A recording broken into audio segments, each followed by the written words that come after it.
I am, first of all, I am very emotional and many thanks. Good evening to all of you and Kalispera. And first of all, I wish to express my great satisfaction for being again in Greece, which is the common home of the whole Western world.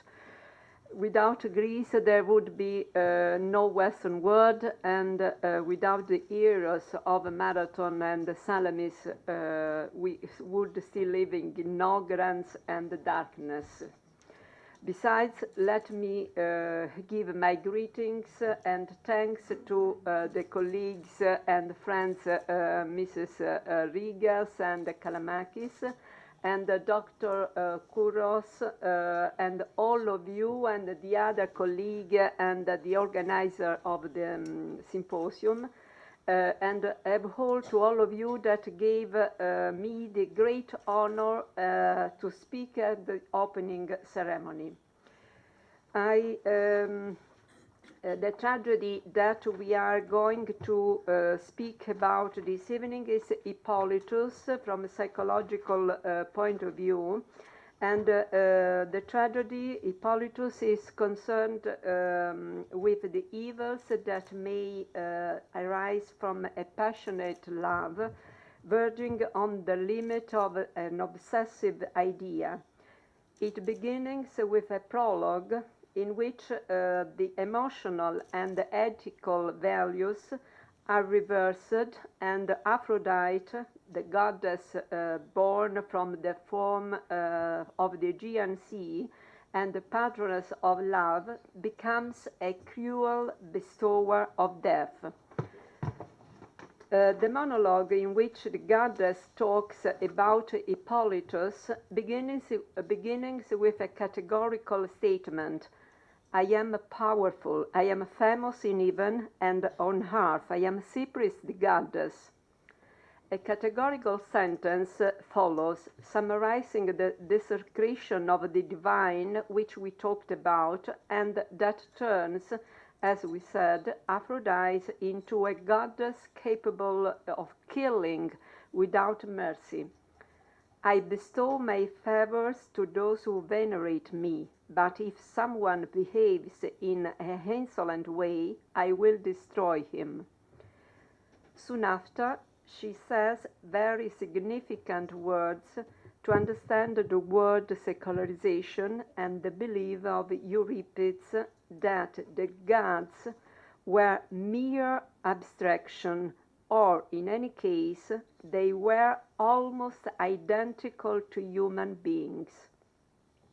At this point starts the speech of Hippolytus, the son of Theseus and an Amazon, who is accused by the goddess to be the only one to underestimate her importance.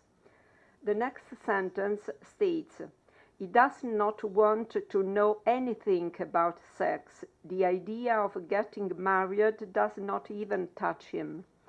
And a psychologist will easily notice how less significant this Aphrodite is as compared to the Aphrodite, the goddess of love, that certainly cannot be reduced to sexuality. The speech goes on and deals with the relationship with the goddess Artemis, who, with a clear sense of envy on the part of Aphrodite, Hippolytus considers the greatest deity. So also the rest of the speech recites, but the company of goddess is too much for only one man. Not that I am jealous, it is not so. However, Hippolytus has offended me, and today I will avenge myself. Most of the work is to be done now. I will just leave something undone to complete the work. At this point, Phaedra enters the scene, whom Cypris will use to punish Hippolytus with death, and Aphrodite says that as soon as Phaedra saw Hippolytus, She fell obsessively in love with him, according to the strong will of the goddess. Phaedra is exactly the opposite of the frigid Hippolytus, and she even built on the rock of Pallas a temple dedicated to Aphrodite, according to the concept expressed shortly after by Hippolytus himself, who says, "Men are subject to the same laws as gods." In fact, as an ordinary and cruel woman, the goddess has devised a fraudulent plot to accuse Hippolytus in front of Theseus' father of having tried to seduce Phaedra. And when she has to try to justify this plot, which is also led to Phaedra's death, she categorically states that she will not care even for the death of the innocent Phaedra, because what matters is her enemy's punishment. And when Aphrodite saw Hippolytus on returning from hunting, she pronounced the last words of the monologue, categorical and cruel words worthy of a criminal woman, far away from the theological word of Aeschylus. The gates of Hades are already open. Hippolytus does not know it, but this is his last day. Aphrodite not only reveals herself as a jealous and vengeful woman, but above all, some criminal elements get into her way of thinking and go beyond the deity's desecration, making the protagonist almost a personification of evil, also for the lack of rational restraints and in-depth critical powers of the ego, which is absolutely inconceivable for a person who, despite everything, is a deity. On the scene from which the goddess disappears, enters Hippolytus with a wreath of flowers in his hands. He starts with a long speech in honor of Artemis, who, among other things, he considered the most beautiful of all the goddesses of Olympus, to whom must be devoted all the very few things on earth that can symbolize purity, devotion, and sublimated love. There are several further observations to make about the short speech of Hippolytus.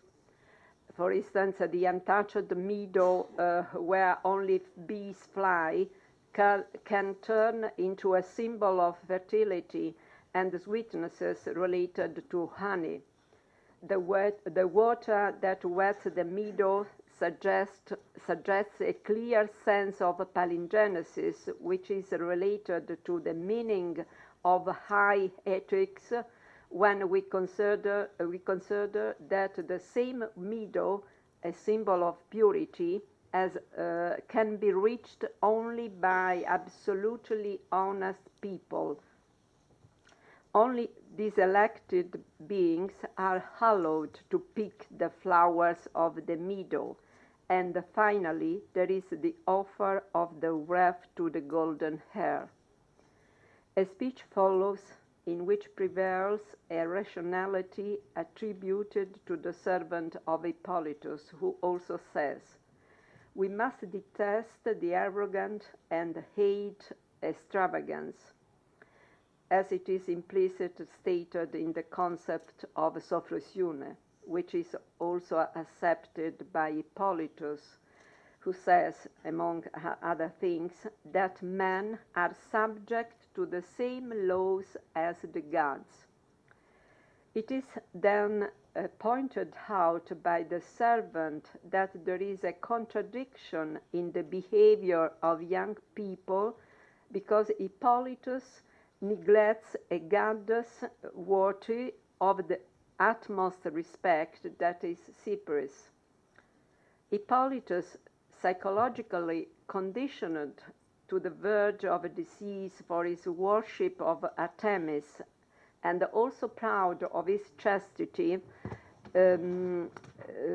reacts in such a way as to show that the brief period when in his mind rationality has prevailed has already passed, and with a sense of pride that surely touches the Hebrews, he says he does not like a goddess who accepts to be worshipped during the night, with a clear connotation of sexuality.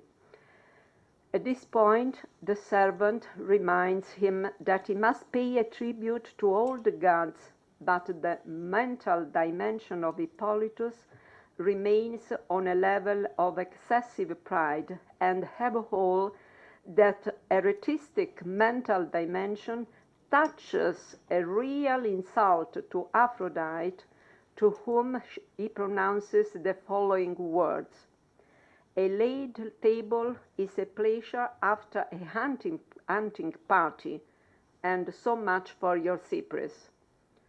The servant merely absorbs the hubris of the young boy and tries to avoid a reaction from the goddess with words inspired by a true Sophrosyne. "O cypress, please forgive if someone said stupid things. Pretend not to have heard anything. The gods must show they are wiser than men." The women of the chorus enter and briefly make a comment on the situation of the places, just to be able to speak about their lady Phaedra, who is presented in a quite advanced state of physical and mental illness, with a streak of masochism which leads her to even hide her blonde hair under veils. The chorus concludes by saying that Phaedra has not eaten in the 2 past days, and that, for a suffering they know nothing about, the death drive prevails in her, and she goes towards a painful end. At this point, the most interesting research from the psychological point of view consists in an investigation about the causes of Phaedra's depression. The chorus is made up of elderly and wise women who try to penetrate to the woman's mental dynamics by asking the nurturing a question about what may be the causes of such a serious disturbance. In fact, the women make the most different assumption and think that maybe it is the god Pan who disturbs Phaedra, or even the pale Hecate. Soon after, there is an intentional but proper hymn of praise to Artemis, whose power they praise by saying that the goddess exert her power on the lakes, on the harp, on the seas. An assumption follows, which is more properly human and frequent in women's states of anxiety, that is an alleged betrayal by her husband. Theseus, who might betray her with another woman. Another assumption is that from Crete, of which Phaedra is a native, a messenger has been able to bring some sad news to the queen, who suffers from it, borne by grief. Let's now consider, because we have a small time, I leave the complete paper, but I try to summarize. Consider the first episode. We have very long explanation about the cause from psychological point of view, but we considered only one. The first episode in which the door of the palace is opened and Phaedra herself appears, helped by her nurse, while some maids make a small bed on which the queen will sit down. The chorus simply makes a generic diagnosis of the severe disturbance suffered by Phaedra, who has a sort of shade around her eyes, darker than usual. With a subtle psychological insight, Euripides detects an essential element in the expression of the eyes in order to be able to identify the mood of a subject, many years before. This statement is followed by the expression of a desire to know the cause of such a disturbance. Then there is a conversation between the nurse and Phaedra, in which the former observes that Phaedra wants a different placing at every moment, but the essential point is that she never finds the peace of mind she wishes in vain. So, either in her bed or outside home, she is always quite anxious and suffering. Soon after, the nurse says that it is preferable to be sick rather than have to heal the sick, and states that being sick is ultimately a very simple thing, but taking care of a person who is ill causes a real physical and psychological suffering. And this, as always, suggests a general observation. Man's life is full of sorrows, and no pause to pain is granted. Then there is a reflection on a possible life after death, about which, however, the mystery of the afterlife is never revealed, and Euripides says that about the afterlife only vain fables are known. The following dialogue could be defined a real form of delirious expression, in which Phaedra, by turning into a symbolic language her unconscious urge of revenge against her own pains, and in some ways against herself, expresses the desire to take part in a hunt in order to fulfill, in a somehow paradoxically state of psychic balance and mental well-being, a desire that her nurse has rightly identified as the expression of a mental disease that only an expert soothsayer could understand.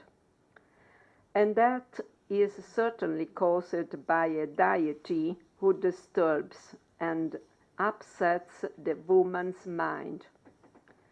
At this point, Phaedra recovers.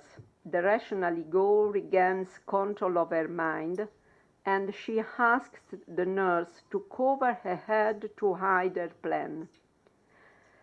But she makes a very interesting comment. She says that it is certainly a bad thing to be insane, but it's better to die without realizing it. This reflects an essential element for the ego and for the suffering, of which the rational ego is a victim and a protagonist.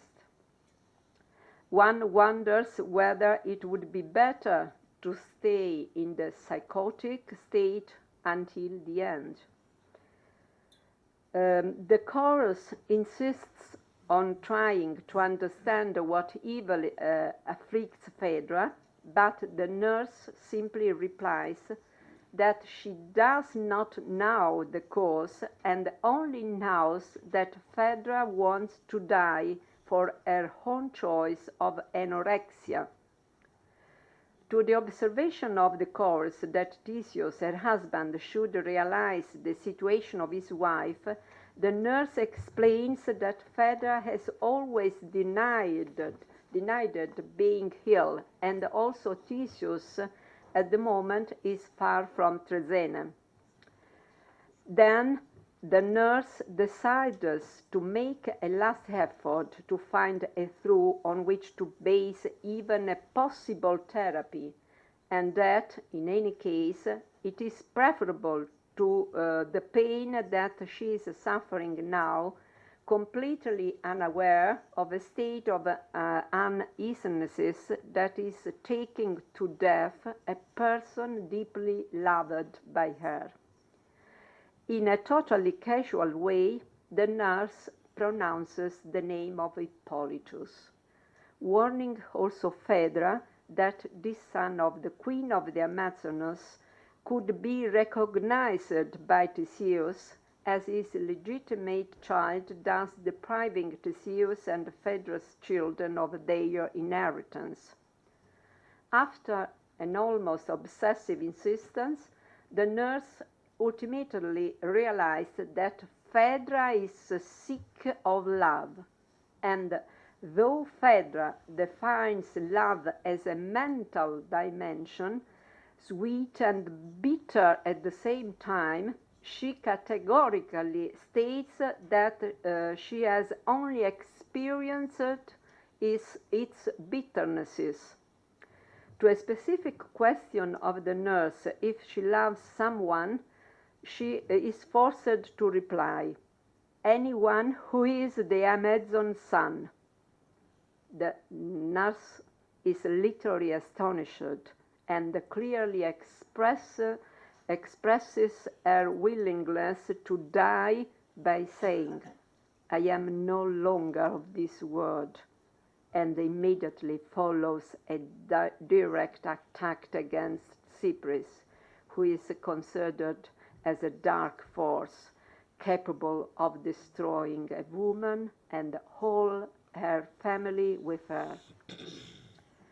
A long monologue of Phaedra follows. The main elements implying a return to rationality and a clear analysis of the real world are various. At first, she speaks of the long sleepless nights when she had reflected on human life and the reasons why it is subject to corruption. Thank you. Thank you.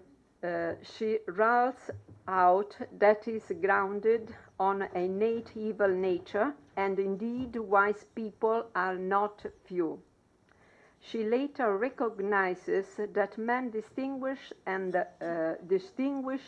then know the good, but they do not behave according to its rules, either out of laziness or because they prefer other pleasures such as conversation with friends or even just staying idle.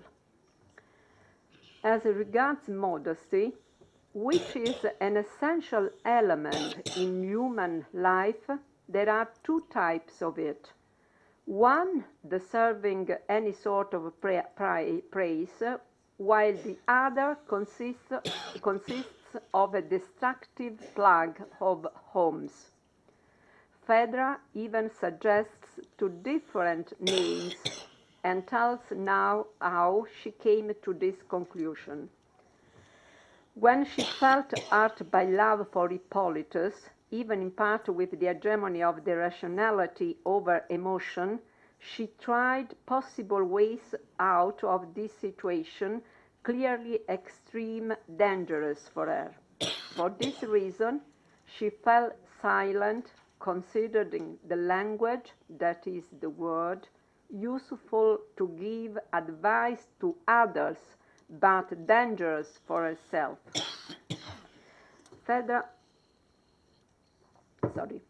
Phaedra's inner purity suggests the ego a consideration that is peculiar of her personality and which leads her to think that her choice to prefer death to ignominy is right, because in this way her husband will never have to complain of her conduct, and her children, she loves with a deep motherly affection, can be proud of their mother. The words, "There is one thing worth more than life in this world, being just and good." It is time, then, when the hour comes, which cares to unmask the wicked, in front of whom it places, as in front of a virgin, the mirror. And finally she says, "May I never be seen among those people." At this point, the judgment that can be passed on Phaedra is only that if she yielded to an unrestrained sensitiveness to which her reason has not been able to resist, a rational faculty closely anchored to the dictates of an ethical superego, leads her not only to consider her situation shameful, but also coherently to wish to get out of a world in which her image in the mirror would be disfigured like Dorian Gray's face, a situation from which only death can save her.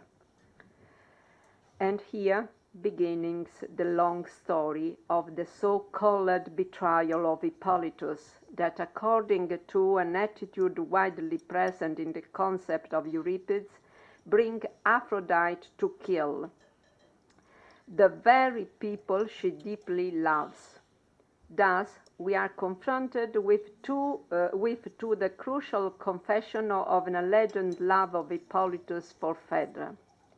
Throughout his work, the author actually wants to show that there is no difference between a human and a divine creature, and in this sense, with an intentional equalization of the human being to the divinity, he says that the latter should be wiser than man. As regards Theseus, he immediately believes in his wife's betrayal. Artemis personally guarantees the exceptional personality of the young man Hippolytus, who has devoted himself to her, and his entire physical and mental life to the ethical and theological ideals. The tragedy comes to the end. Theseus recognizes his mistake, and is almost destroyed by it. Phaedra is aware of her absurd behavior and of the serious consequences arising from it. Artemis, on the other hand, explains that she, as a goddess, though fond of Hippolytus and being his partner in all the festivities in her honor, cannot witness the death of a man because the co-presence on the scene of both the goddess and death are incompatible. For this reason, though seriously wounded in her heart, the goddess leaves the scene where man who has lived strictly according to the theological and moral rules of a society, who has also devoted to his life to a vow of chastity in honor of a goddess, sees his sacrifices rewarded with a cold-hearted and ascetic death sentence. The only culprit, that is Aphrodite, not only is not in any way punished for her completely unjustified criminal action, but is not even qualified for what she actually represents, a chance for a divine entity to be unjust and criminal without taking upon herself any responsibility. Perhaps this is the crucial focus of the sophistic philosophy developed by Euripides, which is based on two assumptions.